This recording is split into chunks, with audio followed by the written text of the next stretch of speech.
Que mais você Um fala? dos vídeos que bombaram, foi o que eles estão injetando água na carne. Tu viu isso? Então, é verdade? Sim, e tá escrito na embalagem. Como assim? Tá escrito na embalagem. tá escrito? Eu também Como? eu fui o primeiro a falar isso, cara. Tá escrito na embalagem assim: 20% de água adicionada, 20% de adição de água, aditivos, temperos. Que mais que tinha, Rodolfo? Mas pra que injetar água? Aditivo, Pra tempero. ela crescer, ficar parecendo maior? Exatamente. Então tu tá comprando 1 quilo, só que 20% dali, né? Ah. 200 gramas é água. Mas aí tem um ponto. Eles estão dizendo que estão... Ah, colágeno. Porque pra água não sair, eles põem colágeno. Então tá escrito 20% adicionado de água, colágeno, temperos e aditivos. Aí a pergunta que eu faço. Aditivo. Que seriam os aditivos que eles estão escrevendo na carne? E aí, cara, eles colocam na embalagem. Só que, novamente, tá ali pequenininho, na curva, né? Na curva. Então, mas assim, cara, eles injetam água na carne que era pra ser in natura. Que era pra ser a carne in natura. Tô comprando uma peça de contrafilé, de alcatra, de picanha. Não sei o quê. Eles conseguiram, de alguma forma, na lei, aprovar isso. Cara, eu quero pôr água na carne. Eu quero pôr aditivo. Eu quero pôr colágeno. Eu quero pôr alguma coisa. O que eu faço?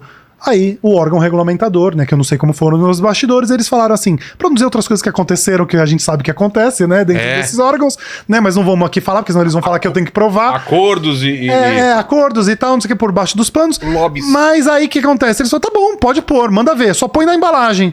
Aí eles põem lá pequenininho. Aí tu comprou uma carne uma vida inteira igual, eles só começaram a colocar ali, e aí tu tá comprando 2 quilos de carne, pagando o preço da carne, que hoje em dia tá um preço absurdo no quilo da carne, só que ali 20%, 15% é água que eles estão colocando ali dentro. Injetado. E tá escrito injetado. Mano. 20% disso, 15% daquilo. Porque uma coisa, vamos até separar, você tá comprando um Chester de final de ano, um peru de final de ano. Ele tá dizendo ali que é temperado. Ele tá dizendo ali que ele foi colocado um tempero. Então, realmente, os caras injetam tempero ali nele pra que o tempero penetre ali dentro, mas tá dizendo que é temperado. É pra uma preparação assada que ele tá facilitando sua vida, inclusive. Porque você poderia fazer por conta. Você pega o peru, você pega o Chester, você pega não sei o que lá. E Chester é frango, né? Assim, só pra... Chester é frango. Não é um animal Não diferente. é um animal diferente. Então você podia fazer esse processo de injetar, de colocar sabor lá dentro e tal. Eles estão fazendo pra você. Uma carne de porco lá, que eles colocam alguma coisa e tal, já pra temperar e tudo. Beleza, que aí você tem a água ali dentro. Agora, eles estão colocando na carne in natura, na carne bovina ali, tipo, cara, alcatra, picanha, contrafilé, patinho. Eles estão injetando carne lá, água lá dentro. E aditivo. O pior é o aditivo, pô. O que é aditivo? É a mesma coisa do etc, pô. Aditivo, cara. Tu tá comprando uma carne que era pra ser in natura, tá com aditivo aquilo ali. Eu quero uma gasolina no negócio. Pô, cara, aditivo. E o lance de um vídeo que você fala sobre presunto, tipo de presunto, o que é? Também são categorias diferentes, né? Então... Apresuntado? Apresuntado, cara, ele não tem carnes tão nobres, ele pode ter água injetada, então ele tem propriedades, mais gordura, mais água, ele não tem carnes tão nobres, ele pode ter algumas misturas de carnes e tal. Quando eu já tenho presunto cozido, aí não, aí tem que ser carne 100% suína, não sei o que, tal. Se bem que, se não me engano, o presunto pode ter carne de soja, proteína de soja também. É? Acho que pode ter, dependendo... Tem que olhar direito, eu não lembro Mas certo. Tem tipos e tipos. Tipos e tipos. Aí eu tenho o presunto que chamam de Royale, que é o próprio pernil, que eu tiro o osso, viro ele, né, faço uma massa dele ali e cozinho ele. Então na hora que você corta, você vê as fibras dele mesmo. Então é o puro pernil cozido. E aí o Parma, né, o presunto cru, que Parma só se ele vier de Parma mesmo. Então esse daí é aquele que foi curado, mesmo o processo talvez de um bacalhau, digamos assim. Entendi. Ele foi colocado no sal pra desidratar e aí ele fica mais puro. Só que ele é alto em sódio. Porque você salgou ele, então ele é alto em sódio. Consuma com moderação também. Mas ele é o mais puro de todos. Então se você for ver de pureza, ele é o mais puro de todos. O outro é cozido com algumas coisas, com água, com não sei o quê. O outro é uma massa e o apresuntado é o de pior qualidade, na questão de pode proteína de soja, pode outras coisas ali dentro, entendeu? Entendi. Ô, Tucci, eu sei que você gosta de carne de porco, não gosta? Cara, eu gosto, principalmente quando é o Corinthians ganhando. Do Parmeira? Do Parmeira, eu gosto muito. Manda a sua dúvida sobre carne de porco. Eu queria saber sobre o ponto da carne do porco, né? Porque tem muita gente fala que dependendo do ponto pode ter doença. Não pode ser muito crua, é verdade isso? O porco, ele tem um verme que esse verme se aloca dentro dentro da carne. Tá. Fica lá dentro da perna dele, das partes que a gente come. Então lá atrás, o porco... Por que o ser humano tem um certo repúdio do porco? Porque o ser humano, ele repudia os animais que ficam junto com os nossos dejetos. E o porco, ele...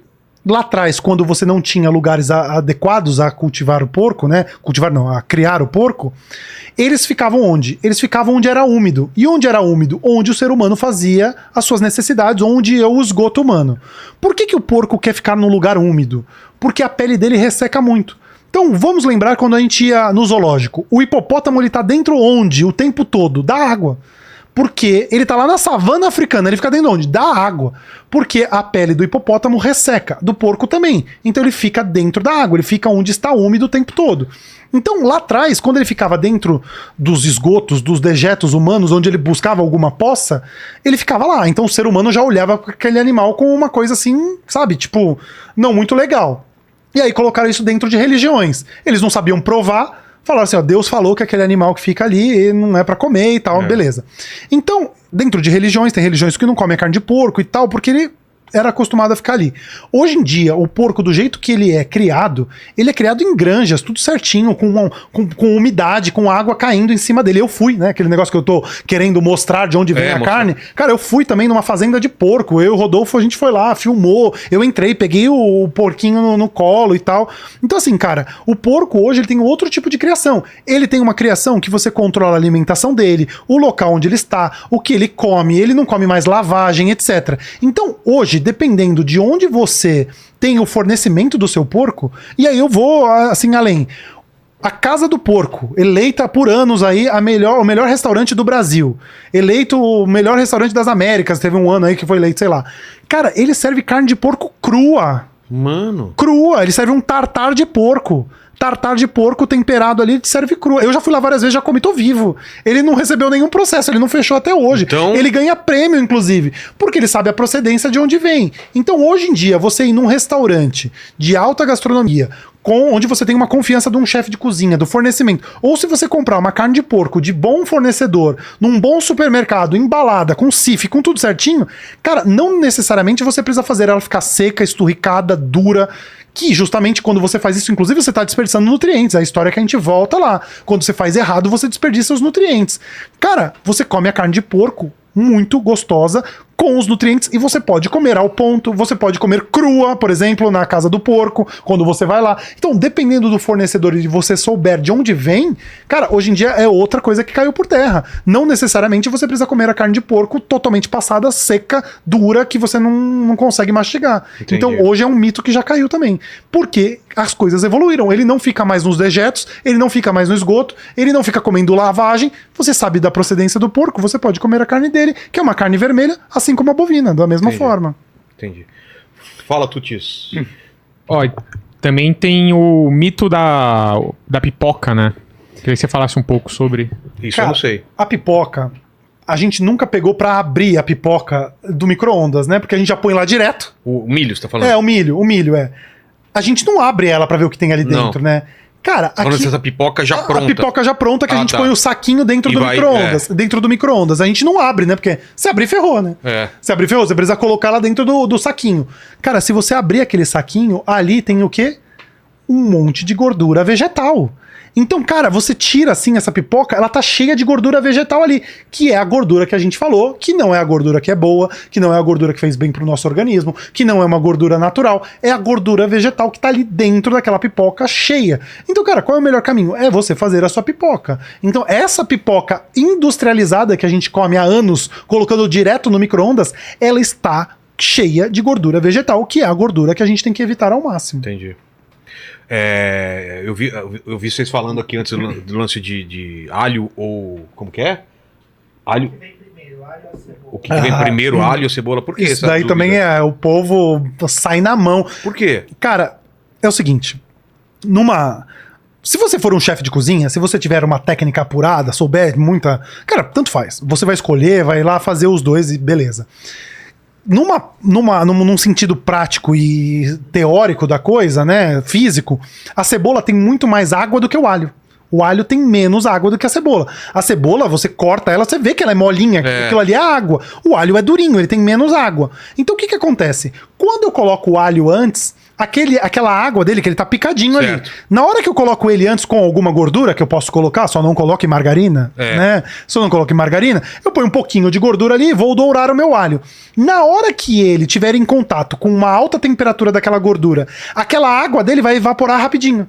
Na hora que aquela água dele evapora rapidamente, ele vai queimar mais rápido.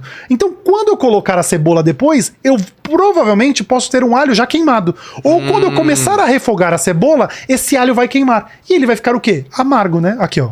Ó o queimado aqui, ó. Ele traz amargor. Então, primeira cebola. Então, primeira cebola, porque ela tem água, eu começo a refogar ela. Na hora que eu vou acrescentar o alho, ainda tem a água da cebola. E aí eles dois refogam juntos, ficando os dois refogados, levemente douradinhos, sem nenhum dos dois queimar. Ou seja, eu não trago o amargor que eu não quero pra minha comida. Agora, se eu vou fritar o alho, aí tudo bem. Eu vou deixar ele douradinho, tal, não sei o que, ponho só ele. Agora, teoricamente, no sentido mais fácil de você fazer, a cebola vem antes, que também isso aí, Vilela, põe um post desse, outro post que eu já ganhei quase 100 mil seguidores com esse post. Quase 100 mil seguidores eu ganhei com esse post. Páprica, você sabe o que é páprica? Sim. Cara, eu já ganhei quase 100 mil seguidores só dizendo que páprica é pimentão vermelho seco em pó. Ah, para! É isso? Não, tu falou que sabia, tu achou que era o quê? Eu achei que era uma especiaria super chique e super difícil de conseguir. Olha, aqui tem páprica. É pimentão? Páprica é pimentão vermelho seco em pó. Ah, tá me zoando. Cara, eu pensei que ele sabia, Rodolfo. Ele falou, não, é uma super especiaria, né? Quando coloca páprica, eu falo, legal, eu quero com páprica. Pimentão não, eu quero páprica. Páprica. E tem gente que comenta... Olha o nome, páprica. Quando eu faço esse post, tem gente que comenta assim, não, mas pimentão eu passo mal e páprica não. Ah, amigo. Rapaz. É pimentão. Você foi enganado. Porque o que acontece? A páprica, aí o pessoal vai ficar cheio de dúvida. E a diferença das pápricas? Cara, por que eu uso o vermelho? Porque o vermelho é o mais doce de todos. Então o verde é o mais ácido, o amarelo tá ali no meio do caminho, e o vermelho é quando chega no ponto máximo de maturação, onde ele tá mais docinho, onde ele tem mais açúcares, ele tá mais suave, menos ácido. Então eu uso esse daí para fazer a páprica doce.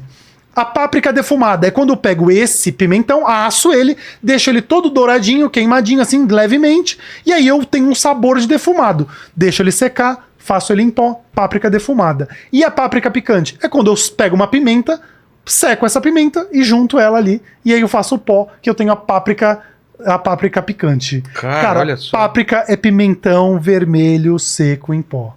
Entendi. Isso é páprica. Eu ganhei quase 100 mil seguidores com isso, só cara. Por isso. Do post engajando, chegando seguidor. Só porque eu levei pra ela que páprica... É porque tem um nome, né? Páprica, olha só. Sim. Pimentão e páprica.